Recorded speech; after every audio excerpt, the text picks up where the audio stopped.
Baik, bismillahirrahmanirrahim. Assalamualaikum warahmatullahi wabarakatuh.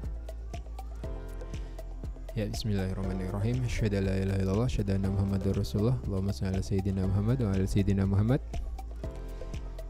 Ya, kali ini Bapak Ibu bersama saya ya, teman-teman bersama saya Ahmad Fuad yang akan menemani follow up pertama dari workshop School Branding dan Media CCT Indonesia Wilayah Jateng.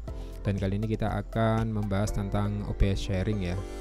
Yang kali ini kita akan membahas tentang serba-serbi OBS ya.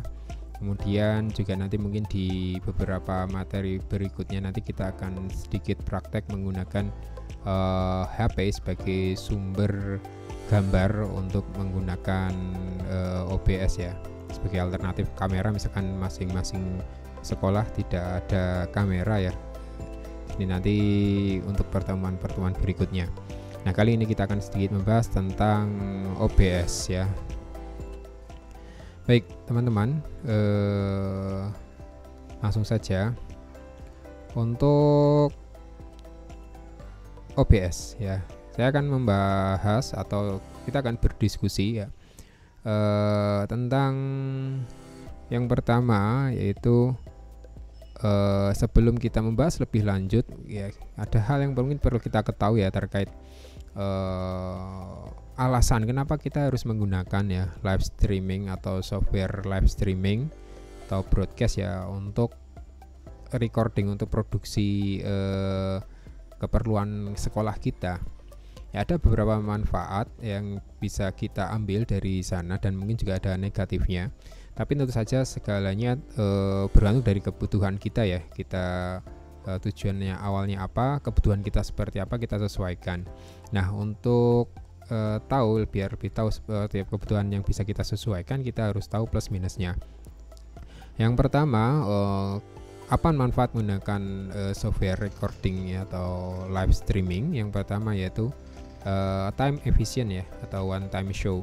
Jadi kalau kita misalkan langsung siaran, kemudian kita rekam atau kita live langsung seketika di situ, maka seketika pula acara itu selesai ya, tentu pekerjaan kita sebagai operator ataupun editor akan selesai juga. Kalaupun mungkin akan ada hal yang harus diedit mungkin akan lebih sedikit ya daripada kita mungkin menggunakan misalkan untuk podcast ya, itu multicam, beberapa kamera itu kita rekam sendiri-sendiri sumber gambarnya, kemudian sumber audionya juga kita rekam sendiri atau dan lain sebagainya, kemudian kita baru edit, kita gabungkan, kita satukan, itu tentu akan lebih banyak memakan energi dan waktu. Tapi kalau misalkan menggunakan software live streaming untuk recording ataupun langsung live ya, tentu begitu selesai acara ya, karena acara tersebut tentunya juga harus sudah matang ya, karena harapannya ditampilkan secara live seperti itu atau mungkin rekaman seperti itu, maka begitu selesai ya sudah, mungkin tugas dari editor hanya membuang bagian yang mungkin perlu dibuang saja, ataupun kalaupun sudah itu beres, tidak ada kendala, langsung kita upload. Atau misalnya itu recording ya, kalau live ya malah begitu selesai udah selesai tugasnya ya, begitu ya. Kemudian tadi ya, finish event ya, finish working, last editing ya. Jadi selesai eventnya ya, kerjanya selesai ya, kemudian editingnya tidak sebanyak yang misalkan kita produksi dengan berbagai kamera, dengan sumber kamera masing-masing, direkam di kamera masing-masing, kemudian baru dimasukkan ke dalam laptop. Nah, kemudian live event, live interaction, direct engagement ya. Misalkan kita live streaming ya, dalam konteks ya live ya, live streaming bukan recording ya. Ketika itu live, maka di situ kita bisa langsung interaction ya, direct engagement. Misalkan di situ ada gambar pembicaranya, sumber gambarnya, kemudian di situ ada pertanyaan atau yang lain, mungkin via chat atau via telepon atau via WA dan lain sebagainya. Di situ langsung bisa dijawab ya, langsung terjadi interaksi ya secara langsung tanpa harus menunggu ya selesai video selesai atau dia komen, baru mungkin dari operator tahu nonton komennya setelah video diupload kemudian baru terjawab enggak, tapi bisa terjadi langsung live interaction, bahkan mungkin bisa langsung saling sapa ya, dari pembicara atau pemateri ataupun yang tayang di live streaming itu bisa langsung menyapa ya, terjadi sebuah interaksi. Ini konteksnya live streaming ya, bukan recording tadi ya. Nah, kemudian live streaming dan live broadcasting ya, ini lebih hemat mana ya? Kalau live broadcasting, kalau kita dalam kata broadcasting di sini yang kita tuju adalah maksudnya adalah broadcasting dalam skala besar ya, misalkan televisi konvensional ya, televisi ya, perusahaan televisi OTT yang mereka membroadcast siaran mereka ya, yang mungkin lebih melibatkan satelit dan lain sebagainya. Tentunya itu adalah sebuah hal yang menyita banyak dana, tentunya ya, dana materi ya yang harus dikeluarkan ya. Alih-alih kita bisa menggunakan live streaming yang mungkin esensinya hampir sama, tapi dengan perangkat-perangkat yang lebih sederhana, cukup dengan laptop ya, kamera juga bisa disesuaikan sesuai kebutuhannya. Kalau misalkan ingin lebih bagus ya, mungkin kameranya bisa dibagusin, tapi kalau misalkan cukup untuk mungkin untuk sekedar mengajar atau apa, mungkin nggak harus bagus banget gitu kan. Nah, itu bisa disesuaikan ya, live streaming lebih hemat budgetnya seperti itu. Nah, minusnya apa? Ya, minusnya memang ada hal yang perlu kita perhatikan di sini. Kalau kita mau recording, kalau kita mau live streaming, tentu harus well prepared ya. Jadi benar-benar dipersiapkan, karena kita konteksnya nanti adalah begitu rekaman langsung tayang. Mindsetnya harus seperti itu. Apalagi live ya kan. Live itu ngomong action ya, actionnya langsung dilihat oleh pemirsa itu kan. Nah, jadi harus benar-benar well prepared ya, dari perangkatnya, dari sinyalnya, dari bahannya, kontennya, itu harus dipersiapkan dengan matang ya. Jadi harus semuanya, jadi tidak bisa perangkatnya bagus sudah mendukung tapi kontennya ya, MC-nya mungkin orang yang tidak pernah atau jarang tampil di depan kamera sehingga mungkin gugup ya, banyak mungkin minta cut atau apa dan lain sebagainya, itu nggak boleh ya. Jadi seperti kayak membawakan event secara langsung ya, secara live gitu kan, atau katakanlah seperti mengadakan sebuah acara dalam sebuah ruangan yang di situ sudah ada penontonnya ya. Jadi harus semuanya well prepared ya. Misalkan kayak kita mau seminar akhir sana dan lain sebagainya, kan itu udah malam harinya, 2 hari sebelumnya sudah ditata macam-macam ya, sudah dipersiapkan dengan sangat baik, sehingga ketika hari H acara berlangsung udah ya, acara langsung jalan gitu begitu ya. Jadi well prepared. Nah, kemudian editing ya, minus editing ya, mungkin masih ada yang diedit ketika saat rekaman atau saat live. Kalau live ya editnya setelah live, cuman kesalahannya sudah terlihat oleh penonton ya. Tapi kalau saat recording ya mungkin tetap butuh editing. Nah, editingnya kalau kita rekaman ya tergantung. Misalkan ini kita berbicara rekaman ya.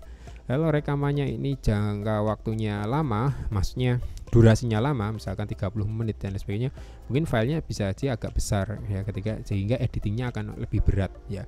Jadi sekali lagi pastikan ketika mau melakukan recording menggunakan software broadcast atau software streaming untuk direkam seolah-olah acara yang langsung, itu harus well prepared. Nah, kalaupun harus edit, gimana caranya?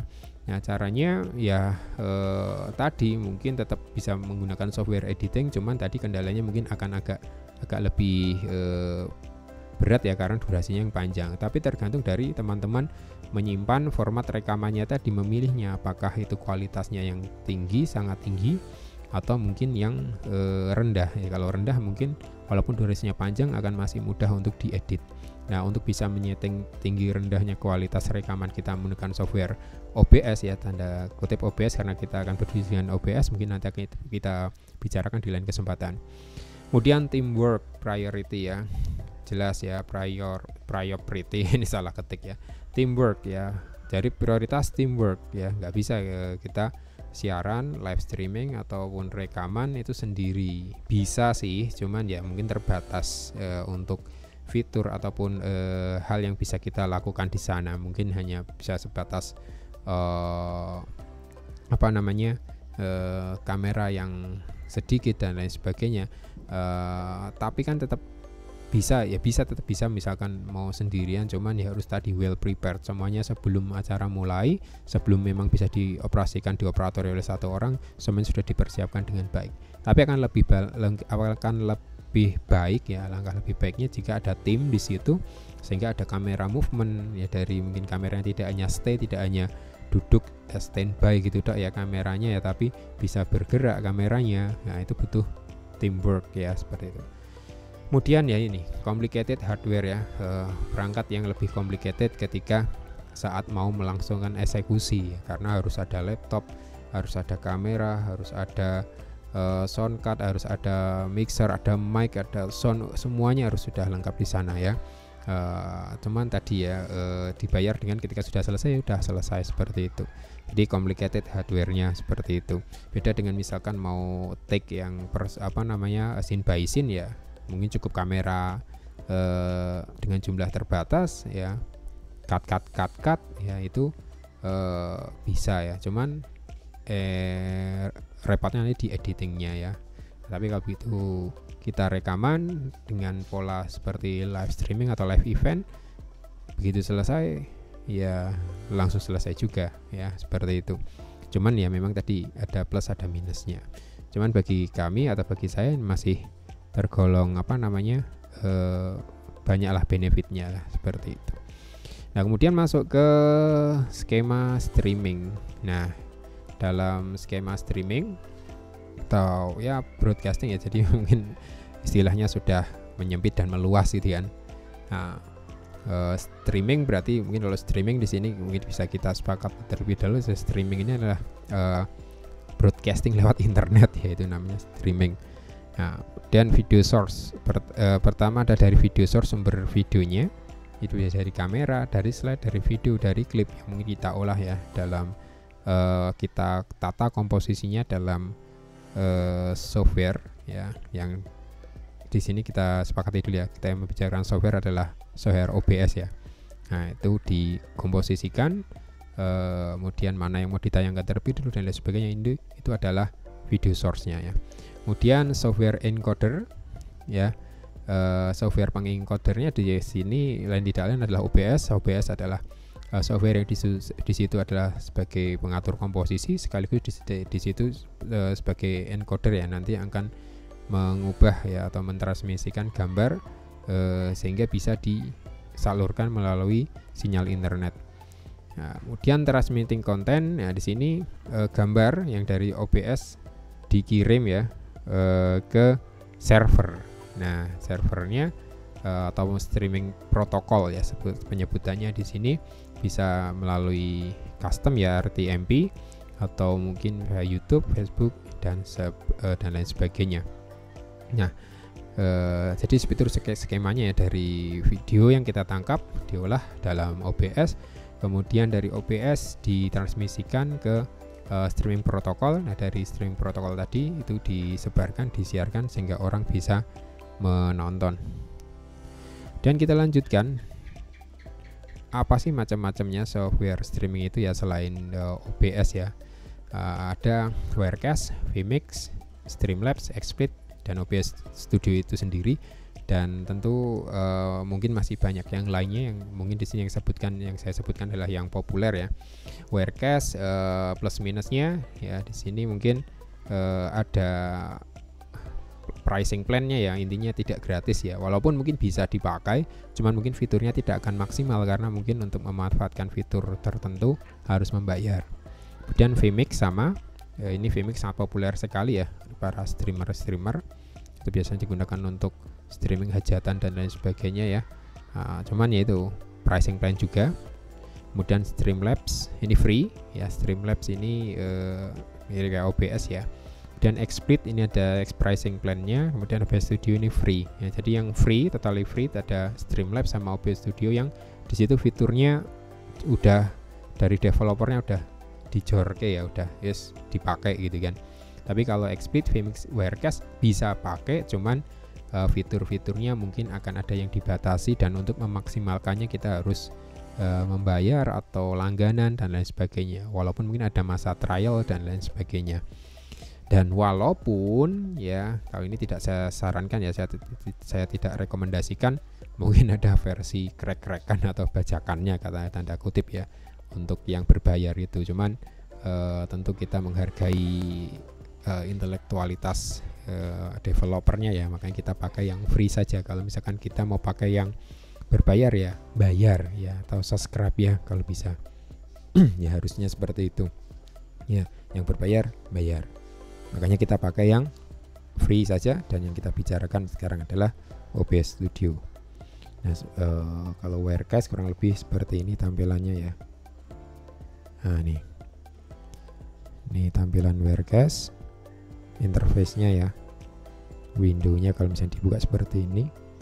Kemudian kalau Vmix seperti ini, mungkin dari Bapak Ibu sudah pernah memakai juga ya. Ini tampilan Vmix seperti ini. Kemudian tampilan apa ini, Streamlabs ya, Streamlabs OBS seperti ini ya. Ini para gamers pasti sangat populer ya, tahu ini ya.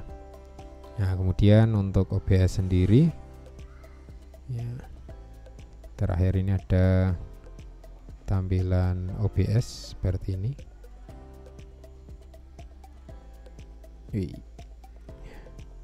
Nanti akan kita bahas lebih lanjut seperti itu. Kemudian selanjutnya setelah software streaming ya, kita akan sedikit membahas terlebih dahulu tentang hardware ya. Hardware streaming di sini ya. Nah ini dalam streaming sederhana kita bisa perhatikan di sini.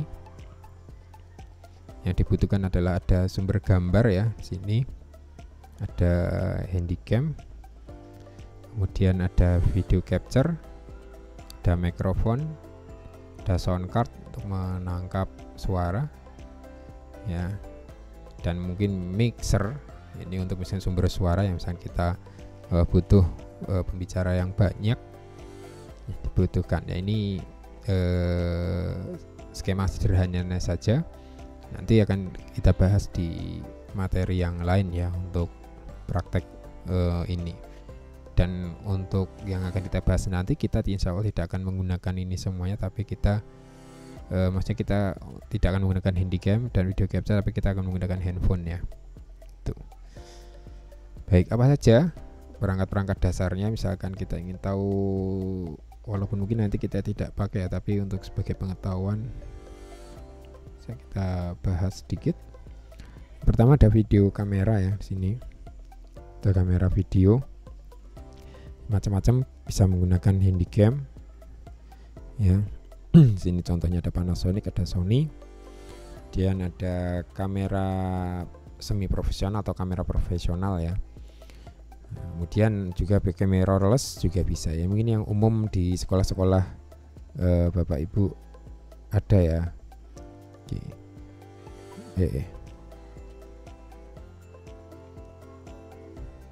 Nah di situ juga terdapat harga, sudah saya cantumkan di situ, ada harganya macam-macam, dan uniknya beberapa perangkat nih harganya naik terus ya. Saya juga kurang tahu alasannya apa ya, mungkin apakah karena dolar ya.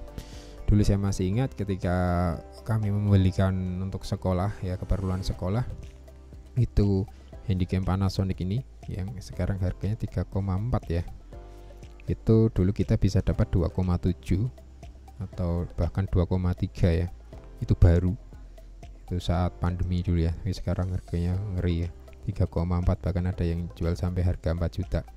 Kemudian yang Sony itu dulu bisa 2,5 itu dapat ya, sekarang 3,39.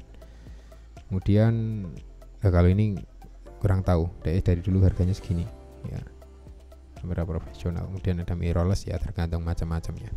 Nah ini yang bisa kita gunakan sebagai sumber gambar untuk menangkap gambar ya secara umum dalam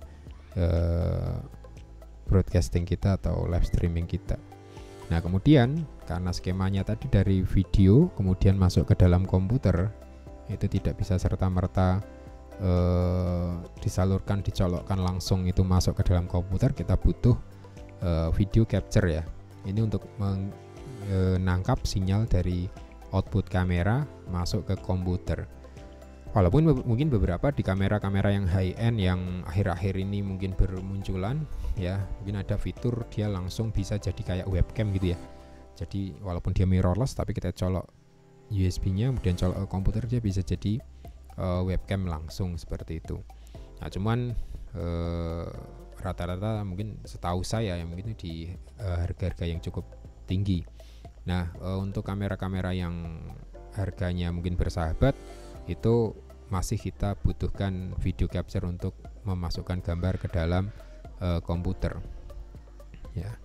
Ini harganya ada variasi ya, variatif banget harganya. Bahkan dari 100.000 bahkan di bawah 100.000 pun ada, cuman mungkin nanti tergantung dari kualitasnya ya. Oke, ya ini ada sambil ada suara ini ya, apa namanya? Tilawah ya, karena ini pukul 5 sore. Kalau di Sanul Fikri itu biasanya ada tilawah Quran ya. Seperti itu. Nah, ini ada yang saya contohkan, ada Vention ya, ini harganya 250.000. Kemudian ada EasyCap ini 800.000, dan ini yang agak mahal ya, Elgato ya, sekarang harganya sampai di 3,4 ya. Nah, silahkan kalau misalkan ada yang mau meluangkan budgetnya untuk berinvestasi untuk sekolah ya, bisa untuk referensi ya harganya. Oke, kemudian selain video capture USB tadi ya, jika kita mungkin ingin lebih agak advance ya, kita bisa menggunakan video mixer ya, yang di situ ya, tanda kutip ya, mensupport ini ya, output gambar untuk langsung via USB masuk ke dalam komputer. Karena tidak semua mixer gambar atau video mixer itu ada outputnya ya, ada output program ya, istilahnya ada output program langsung masuk ke komputer, itu nggak semuanya. Jadi hanya mixer-mixer tertentu yang bisa kita periksa atau tanya terlebih dahulu mungkin pada penjualnya, ini support USB program apa enggak ya, atau langsung capture bisa masuk ke dalam laptop apa enggak. Kalau misalkan bisa, maka kita akan menghemat beberapa capture ya, walaupun harganya mixernya sih juga nggak hemat sih gitu kan. Nah, itu kita bisa langsung ke multi kamera, masuk ke dalam beberapa channel ya, beberapa slot gambarnya ya, beberapa slot input gambar. Ini ada banyak ya, ada 1, 2, 3, 4 ya, mungkin 4 ini ya, 4 input kamera. Jadi dengan satu mixer ya kita bisa input 4 gambar sekaligus ya. Nanti kita bisa pilih ya, kita switch ya gitu. Nah, kalau kita menggunakan video capture USB capture tadi yang tir-tiran ya, yang eceran, yang satu-satu tadi ya, itu ya berarti ketika kita mau menggunakan apa namanya banyak sumber kamera, maka kita akan membutuhkan banyak USB capture, video capture ya. Katakanlah misalkan kita ingin mengcapture 3 buah sumber gambar, misalkan kita satu event kita ada 3 kamera yang mungkin ingin kita mainkan gitu kan. Nah, maka kita butuh 3 capture ya. Dikatakanlah di situ ada 800.000 kali 3, berarti kan kita harus beli 3 ya kan, seperti itu. Cuman kalau pengalaman kami untuk penggunaan video capture seperti ini paling banyak paling aman itu dalam satu komputer atau PC ya 3 sampai 4 itu kadang udah nge-crash atau hang ya, 3 lah amannya seperti itu ya. Makanya ketika kita misalkan bisa mendapatkan mixer seperti ini yang langsung 4 sumber gitu kan, untuk kamera kita atur atau mainkan, maka akan lebih aman dibandingkan tadi ya dengan beberapa capture yang kadang membuat software tidak stabil atau perangkat tidak stabil, kadang crash dan seperti itu. Cuman tadi pengalaman kami maksimal aman ya 3 lah ya, 3 sampai 4 ya, 3 untuk penggunaan capture secara bersamaan. Tuh, kemudian setelah video capture baik itu USB yang individual ataupun yang berupa mixer, yaitu adalah USB card ya, sound card. Nah, macam-macam. Nah, ini yang individual ya. Nanti yang juga ada yang bentuknya mixer juga ya, mixer audio ya, seperti itu. Ya, kenapa kita sarankan tetap menggunakan seperti ini, walaupun mungkin kalau di laptop ada itu ya, jack input mic ataupun output untuk sound ya. Karena kalau seperti ini lebih fleksibel ya, lebih fleksibel karena rata-rata kalau sekarang itu komputer jacknya combo ya, jadi colokannya itu sudah include ya, kayak headset gitu ya, headset HP gitu kan. Jadi combo itu mic sekaligus output suara seperti itu. Nah, itu kita akan kesulitan atau kurang fleksibel. Kalau misalkan ada splitter yang mungkin untuk memisahkan antara mic dan headphone-nya atau suara keluarnya yang bentuknya Y ataupun kabel, itu kita tidak rekomendasikan ya. Jadi kita butuh perangkat keras tersendiri ya, supaya lebih maksimal dan kita bisa lebih fleksibel, yaitu paling sederhana yang menggunakan USB sound card seperti ini. Dicolokin ke USB, kemudian kita bisa masukkan sumber suara untuk live streaming kita atau siaran kita masuk melalui ping ya, biasanya juga ada gambar mikrofonnya sih. Ini input suara ke komputer. Nah, kemudian kalau kita ingin butuh outputnya, kita tinggal colok ke yang hijau seperti itu. Nah, itu untuk USB card. Nah, yang lebih nah ini variatif harganya aja sih. Saya screenshotkan dari Tokopedia ini. Variasi harganya dari 61.000, 200.000 dan macam-macam. Ini yang sederhana ya, yang hanya USB card seperti ini. Nah, kalau kita mau lebih advance lagi, kita bisa menggunakan mixer ya. Dalam catatan, mixer yang mendukung fitur USB sound card. Jadi ada output ya, biasanya outputnya colokannya kayak colokan printer itu ya. Nah, itu nanti dicolokin, kemudian colokan ke komputer, maka keseluruhan apa yang kita proses dalam mixer ini dia akan langsung bisa masuk ke dalam komputer ya. Ya, sama dengan mixer video ya, ada juga mixer yang dia tidak ada output USB-nya untuk langsung ke komputer ya. Jadi mixer analog ya, mixer analog seperti itu tetap bisa kita pakai, tapi tadi ya mungkin tadi sumber buangan utamanya dari mixer yang bukan USB itu bisa kita ambil, masuknya tetap melalui sound card yang tadi kita lihat ya, sound card USB tadi. Nah, baru masuk ke sound card USB seperti ini bisa. Jadi mungkin kalau di sekolah sudah ada mixer ya, yang mixer lama jadul, kemudian masih berfungsi baik, itu bisa kita manfaatkan dengan cukup kita membeli sound card seperti ini yang lebih terjangkau, murah. Tapi misalkan ada budget ini lebih fleksibel ya, sekali tancap gitu kan, dari mixer langsung ke komputer atau laptop, bisa menggunakan mixer USB seperti ini. Untuk harganya ini sudah saya screenshotkan juga ya, dari ini yang kecil Behringer Scenic 302 ini juga sekarang harganya naik ya, 900 ribuan. Bahkan ada yang jual 1 juta ya.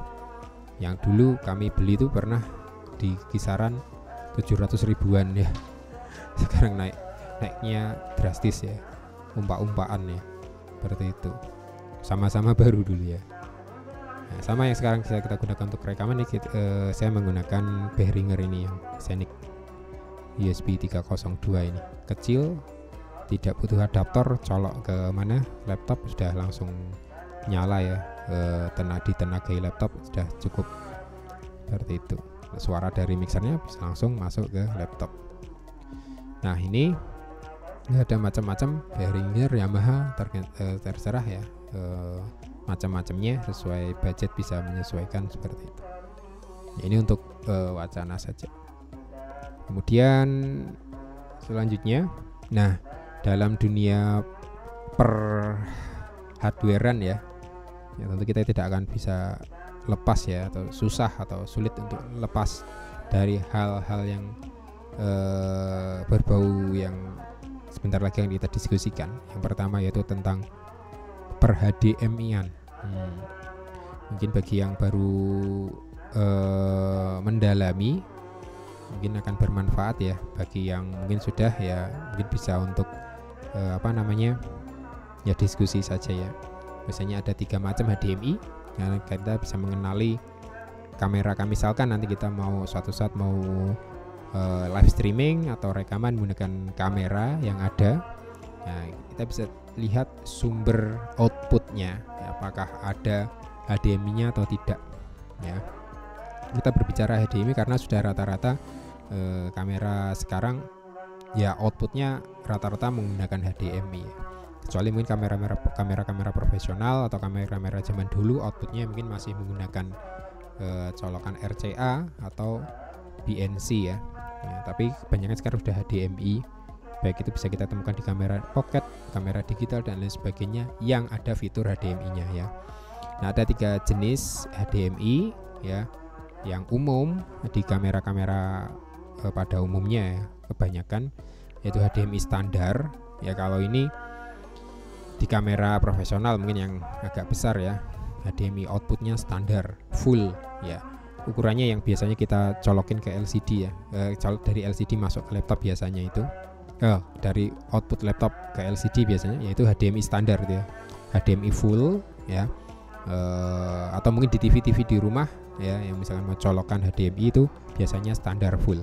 Kemudian ada mini HDMI, itu agak flat, bentuknya agak memanjang ya, ini bisa ditemukan di beberapa kamera DSLR ya, seperti Nikon, Canon ya, Sony ya, macam-macam tergantung dari tipe serinya ya, apakah itu menggunakan mini atau micro HDMI. Nah yang micro HDMI yang kecil biasanya di handycam Sony yang kecil ya, pakainya micro HDMI.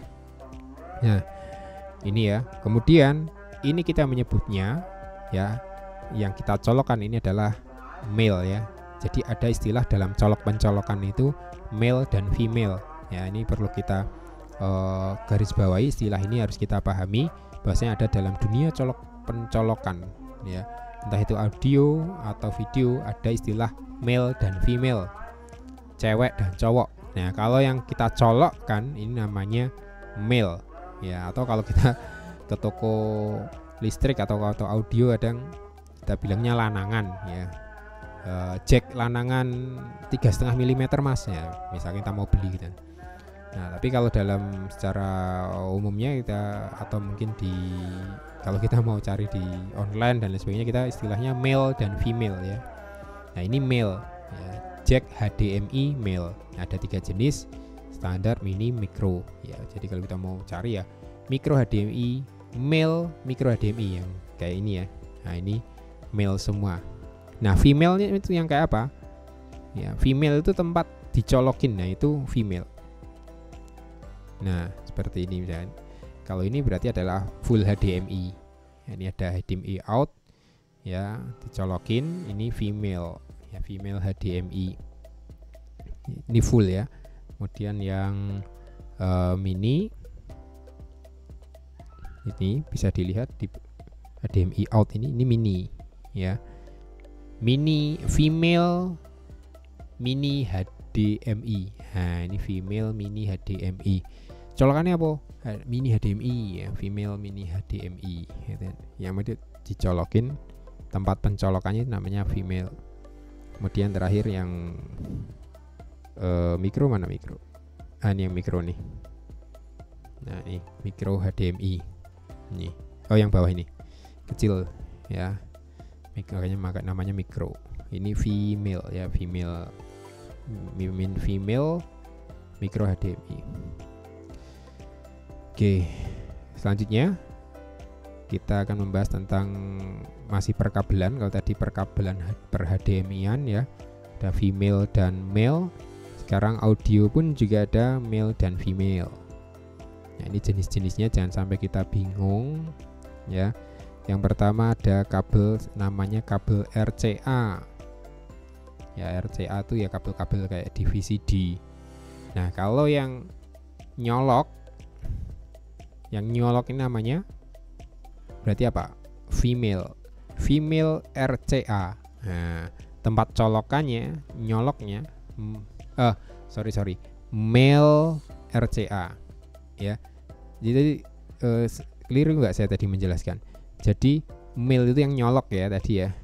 Mungkin penjelasan saya mungkin keliru tadi ya. Jadi male itu yang nyolok, colokannya itu ya.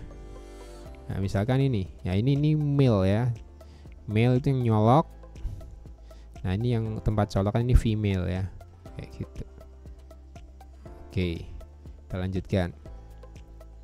Nah, untuk audio ada macam-macam di sini.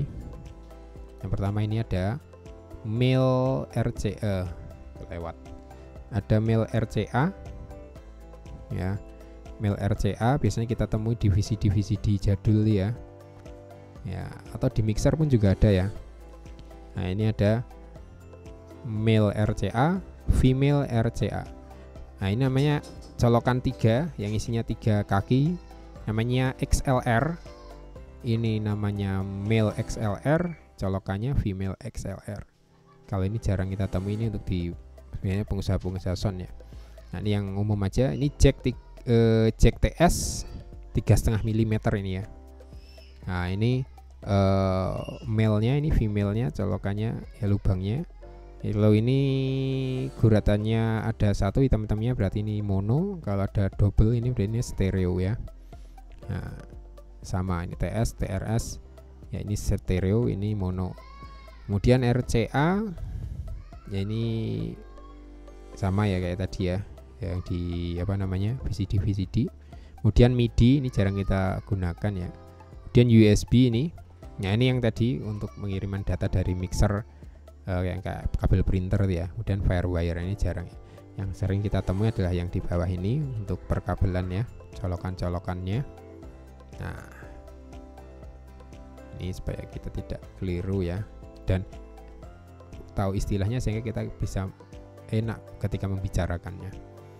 Nah, yang pertama ini ada, nah ini ukuran yang besar, biasanya kayak colokan mic ya, yang ada di mic itu. Ini ukuran colokan 6,5 mili ya, 6,5 mm. Kemudian yang kayak di headset colokan yang kecil di laptop ini adalah ukuran jack 3,5 ya, jack 3,5 mm. Kalau ada yang lebih kecil biasanya ukurannya 2,5 mm. Nah, kalau yang nyolok sekali lagi ini adalah male semuanya ya. Male 6,5 mm, male 3,5 mm. Kemudian ini kecil, lebih kecil lagi biasanya di HT ya. Untuk mic HT ini 2,5 mm, male 2,5 mm. Nah, ini male XLR, male 6,5 mm. Nah, kemudian ada juga yang jack combo ya, yang disitu mikrofon dan headset jadi satu, jack combo, yaitu biasanya rata-rata ya ukurannya sama, 3,5 mm. Nah, itu untuk sedikit pengetahuan ya, diskusi kita terkait materi awal sebelum kita masuk ke menu-menu OBS ya. Oke, baik, silahkan itu untuk materi awal kita. Mungkin kalau ada yang mau didiskusikan silahkan bisa ditanyakan nanti ya di grup chat nanti. Baik, terima kasih. Sekian dari saya. Assalamualaikum warahmatullahi wabarakatuh.